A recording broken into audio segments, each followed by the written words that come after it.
Só Esporte. E você conhece a Casa dos Contos? Com uma gastronomia tradicional e premiada, o restaurante está agora, pessoal, no Shopping Cidade. O espaço tem espaço Kids lá. O local oferece estrutura completa, ampla e aconchegante, pronta para atender suas reuniões de negócio, comemorações, aquele happy hour descontraído com os amigos ou proporcionar inesquecíveis almoços e jantares. Então acesse o site www.restaurantecasadoscontos.com.br e conheça melhor aí o ponto mais charmoso e cultural do Shopping Cidade. Agora no Shopping Cidade. Hoje, sexta-feira, feriadão. O Gão já chamou a esposa pra eu fui lá essa jantar semana. na Casa dos Contos? Não, eu fui lá essa semana, eu fui lá terça-feira. Pode ir de novo, hein? Não, aí os amigos, levar os amigos, né? Mas aí vocês passam o cartão, né, e tal, gente, vocês pagam pro amigo aqui, né? O amigo é professor, gente, não é assim não, a vida não é assim não, gente. Calma que é devagar e sempre. Devagar e sempre. Comia parmegiana lá, gente, uma loucura, né? Nossa, uma loucura. Adeus dieta. Oh, pessoal, e o técnico Marcelo Oliveira segue aproveitando aí o tempo sem partidas para entrosar o time, visando o jogo contra o São Paulo no Morumbi pela Copa Libertadores da América. A equipe celeste chegou a fazer 2 jogos em menos de 48 horas, desrespeitando aquelas 60 horas previstas. E agora tem tempo livre para recuperar seus jogadores e realmente pensar aí nos adversários, estudar o time. Olha, eu gosto de ver o Bruno Rodrigues em campo, tá? O Bruno Rodrigues voltou a treinar, tá treinando com o grupo.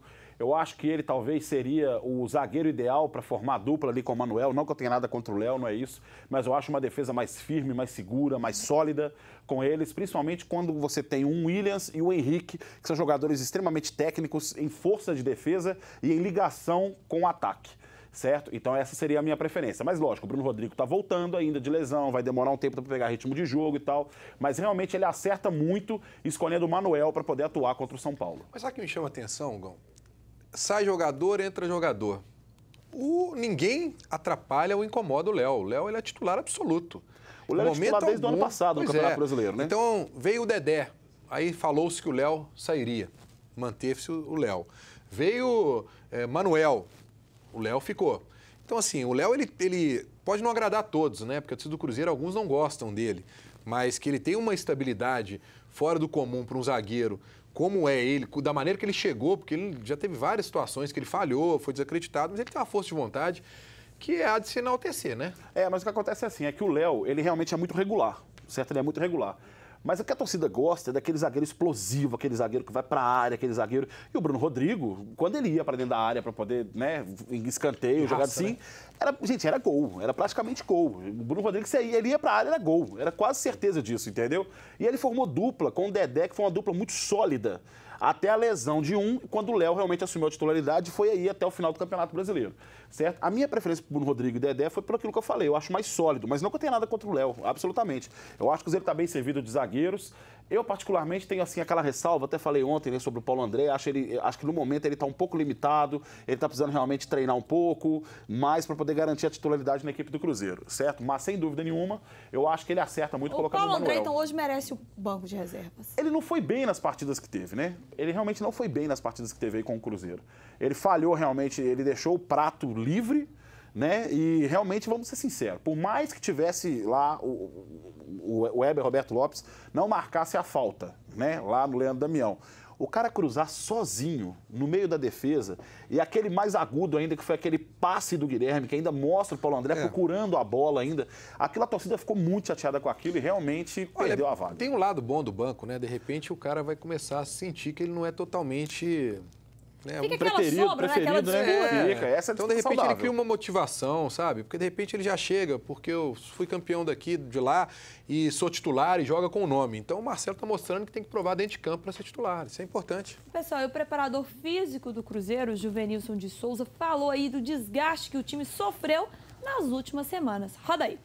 Com 72 horas, com 3 dias, muitos atletas entram no jogo ainda em déficit de recuperação, em subrecuperação. Você imagina com 48 horas, né? Em 48 horas, normalmente é o pico de todos os parâmetros fisiológicos e bioquímicos de desgaste do atleta.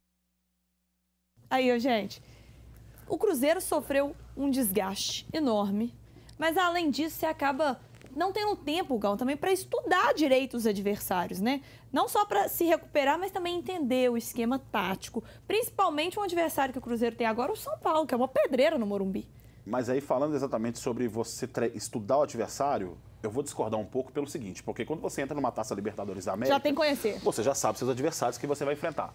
Então você tem que saber. Realmente eu acho que houve erro contra o Huracan. Por mais que houvesse desgaste, por mais que houvesse todos os empecilhos que aconteceram, todos os problemas que aconteceram, a gente sabe que Marcelo Oliveira errou colocando 3 volantes. Ele, inclusive, admitiu isso em entrevista.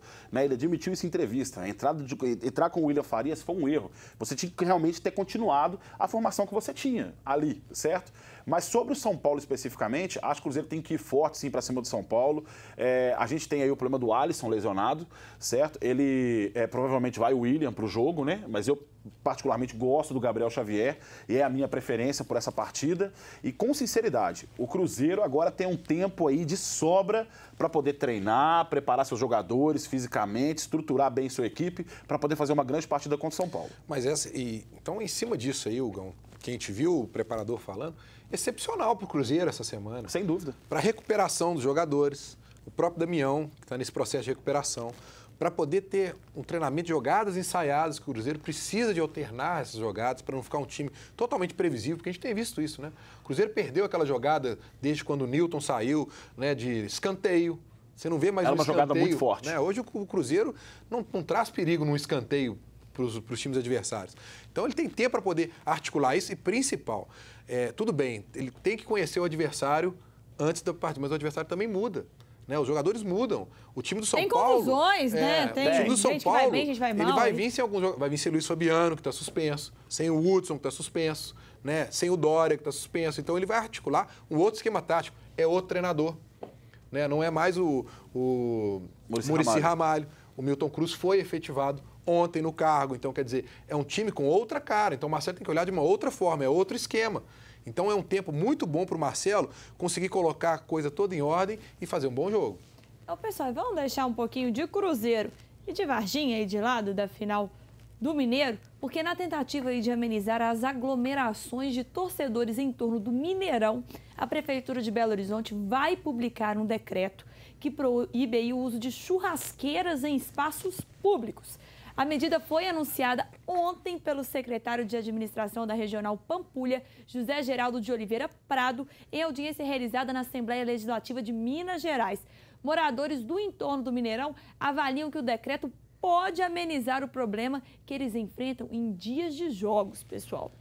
Eu acho que está faltando fazer um decreto, então, para colocar os torcedores dentro de casa. Proibir que eles saiam de casa, porque, poxa, já tirou o conforto do cara poder tomar uma cerveja dentro do estádio. Então faz o quê? Com que ele fique fora do estádio. E aí você ficar cortando todos os benefícios que ele tem. Estacionamento no Mineirão já não é fácil, você não consegue ficar ali fora. E ainda essa situação, ok, atrapalha a vizinhança, concordo. Mas então, gente, estrutura o local onde vai ter o evento. O Mineirão, sabe? Deixa beber a cerveja dentro do Mineirão. Deixa ali dentro. É um momento de espaço. descontração ali, né, Breno? O pessoal está divertindo, está esperando. Você não pode entrar na esplanada do Mineirão usando bebida, consumindo bebida alcoólica. Você não pode entrar. Antigamente, no Mineirão, você fazia ali naquele espaço onde tinha os estacionamentos, próximo dos portões. Era lá que o pessoal colocava churrasqueira. Colocava churrasqueira, fazia tudo e tal. Então, quando você afasta ele para isso, o pessoal vai para a Avenida Céu, o pessoal vai para aquela avenida ali perto do Mineirinho e tal. Eu participo muito disso. A farofada do Mineirão é a coisa mais divertida que tem antes dos jogos, gente. Se você for lá nos Estados Unidos, no showball, nos jogos do futebol americano, eles se reúnem ao redor do estádio assim, mas é uma festa antes dos jogos. É uma festa da NFL. É uma festa, certo? Infelizmente, o futebol brasileiro está ficando muito chato, estão elitizando demais, a gente entende realmente o lado da vizinhança, mas a prefeitura, ao invés de proibir, ela podia realmente adequar esses torcedores criar melhores de maneira... condições. Exatamente, para que eles possam se divertir antes dos jogos, porque é um lazer de domingo. Por que a prefeitura não está sentando com a BH Trans e vendo uma situação de melhorar o trânsito nos dias de jogos? Principalmente quando tem jogo aí, como na Libertadores, o Cruzeiro jogou 7h30 da noite. Por que não pensou nisso? Não pensa. Aí o torcedor chega, sai do serviço, pega... Quer dizer, não se preocupe com a comodidade do torcedor. O que a gente vê é o seguinte, o torcedor sendo jogado a segundo plano. Né? Estacionamento. Cara, o Mineirão, sinceramente, me desculpem, mas está ficando chato ir ao Mineirão. Antigamente, apesar das reformas, era muito mais prazeroso, muito mais divertido. Um jogo de 5 horas da tarde, a gente chegava 1 hora da tarde. Igual. Era isso mesmo. 1 hora da tarde, você fazia uma resenha lá fora, via, conversava com todo mundo. Hoje, perdeu isso, perdeu. E tem perguntas de atleticano aqui nas nossas redes sociais por e-mail. O Orlando Freitas, o título do e-mail dele aqui é sorte ou azar? Olá, amigos, será que o Galo tem sorte ou os adversários que têm azar? Ou ainda, o Galo tem competência e os outros tentam? Abraços. Eficiência. Eu acho que o nome certo disso é eficiência, sabe? Porque quando você tem o Atlético Mineiro especificamente, né, ele trabalha num espaço muito curto dentro do Independência. Não sei se você já reparou isso. Toda vez que ele vai tocando a bola ele diminui os espaços do adversário e ele encurta muito, ele dificulta o trabalho da equipe adversária. Ainda não tem adversário que descobriu uma maneira de jogar contra o Atlético dentro da Independência, certo? Por exemplo, o Atlético Paranaense chegou a ganhar no ano passado, se eu não me engano, mas ganhou assim muito no sufoco, no aperto, no final, né? Enfim. Mas o Atlético é um time muito forte no Independência exatamente por isso. Leverkusen é de uma competência fora do comum. Inclusive, eu defendo muito o que ele faz. Se você for olhar, por exemplo, os times europeus, eles estão copiando o que o futebol brasileiro fazia na década de 60 e na década de 70, que era exatamente jogar com um homem na frente dos 2 zagueiros. O resto era pra frente. E o time do Atlético, ele faz isso quando joga na Independência na pressão. Ele coloca um volante e o resto do time vai lá pra frente e vamos ver o que acontece. O que não quer dizer que não tem uma composição tática de defesa. Tem uma defesa. Sim. Tem um volante de ofício. Sim. Mas outros jogadores fazem o papel do volante. Tem que fazer. Voltam para marcar. Agora, que o time tem que ter sorte? Tem. O time que quer ganhar, que quer vencer, né? Todos têm que ter sorte. Tem que ter competência, tem que ter sorte. Uma série de coisas, claro. Mas eu não consigo ver como só sorte. Eu não consigo ver. É o que nós estamos falando. A minha esposa atleticana... um dos fatores. Você teve competência de conquistar a sua esposa, mas sorte de encontrá-la nos caminhos da vida, sorte dela achar que vale a pena. Mas é outro... Sorte depende do ponto de vista, né, pessoal? E daqui a pouco a gente fala mais de futebol, mais de só esporte.